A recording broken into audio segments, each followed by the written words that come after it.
fall of college football that, our program is taking another step in our journey. I was real pleased to see our kids support. The kids support from all their families and that we've recruited, and kind of building up to this day to hopefully give them another opportunity. And thankful to the coverage of you guys and NFL Network and ESPN and SEC Network. And we have a beautiful place to showcase. It looked really good on TV. So it was a good day. You had a lot of former players here in attendance, and also a lot of current players all sort of cheering on the guys who are participating. Is that sort of that family atmosphere that you've been talking about? Yeah, I think that's probably something that would happen in most places, but I do think that we have a great family atmosphere here, and it's good to see the guys that are currently playing in the league come back and support that played here, and of course our current teammates, and it's something that they're striving for, looking forward to their opportunity when they get that time too. But it is a genuinely family atmosphere here, and that's something that I think is unique to us in a lot of ways. And that doesn't mean we're better, but for certain people it's the right fit, and I think that's one of our advantages. What are the NFL teams right now about Laquon's speed? What's your take on his speed, and what is your take on the emphasis on speed in this process? Oh, well, I don't know that there's a lot of questions on it. He ran exactly what I thought he would run, what I've always said.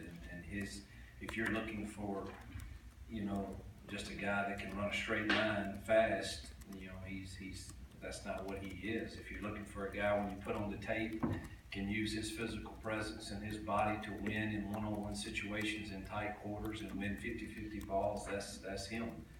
And, I don't watch a lot of NFL football games, but I see the highlights, and I don't really see anybody running away from those DBs in that league. So I'd take my chances with a guy like Laquon that can win in those tight quarters in one-on-one situations. What are the teams asking you about Laramie? I guess what are you telling them about him? To me, that's the easiest discussion I can have. I don't see how. I don't care who you have on your team. I don't see how you can bypass Laramie Tunsil. He is for a big man, an offensive lineman. If protecting your quarterback at the left tackle position is something that you want to make sure you can secure, then Laramie's that guy. He's I don't know that I've ever seen anyone that can bend and move like he does, and now he's going to work on. The one knock was, well, what about his run game blocking? And he was very good for us at that. Can he do that at the next level? And his upper body strength, and in the day he goes and benches 34 times at 225, which is, I think, tied the combine. This year's record there, not record, but this year's performance there.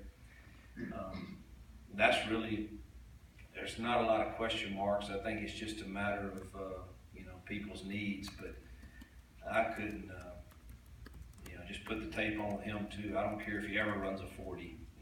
I see what he does from his stance to his first step back or his second step forward is as good as any I've ever seen.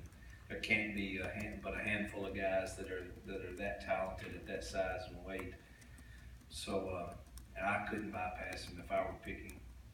Coach, when you showed him on campus, did you think he's a guy who potentially could be the number one pick, and do you think he's worthy of that spot? Honestly, absolutely do at this point, and thought that was a possibility when we recruited him. I actually remember telling some people this guy could be a top 2 or 3 pick, in the draft, just because of how good his feet are. So he's very deserving of it, in my opinion. Did 34 reps surprise you? Little. I'm not. He told me the other day he's been training here, which speaks a lot for our staff. But he's been training here and getting his therapy here. And he thought he was going to get 30. And I said, man, that'd be a great goal. And then he knocks out 34. Obviously, today's not as important for guys who've sort of cemented themselves like Treadwell and Tunsil, but a really big day for guys like Trey Elston and some of those back-end guys. Can you speak over that? I'm glad you asked me that. That was did in one of the interviews earlier. I thought Trey Elston has been I started meeting with GMs and people early this morning, like 5 o'clock, and that's a name that keeps coming up because, I mean, the guy started with 44 games for us maybe or so, and played really good football, and I think everybody's intrigued by him, and he certainly helped himself today, as I think Mike Hilton did also, and I think another surprise in this class is going to be Woody Hamilton.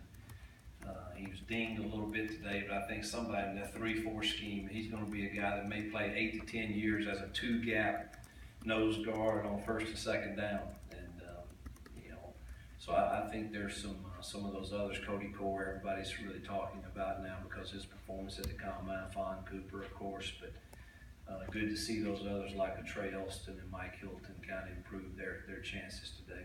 Coach, how do you feel that Robert has handled since December to this point, but also what is a strength do you feel like he's going to bring to a team?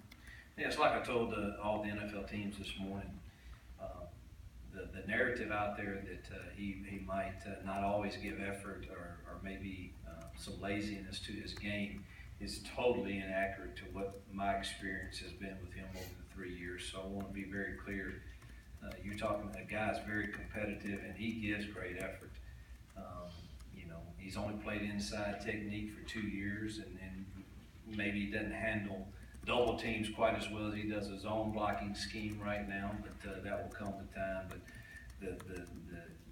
the word that he sometimes takes plays off, I have not experienced that at all. He's one of the hardest workers we have in the strength program and the practices, and very competitive. So I think that the thing that they have to decide is,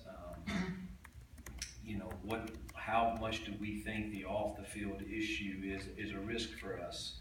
If there's something that can be managed. For us, he managed them very well for the most part of his tenure here.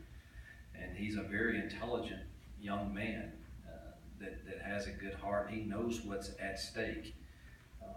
They've got to make the call on that, but I think he has the potential to make somebody look really, really smart that ends up taking him.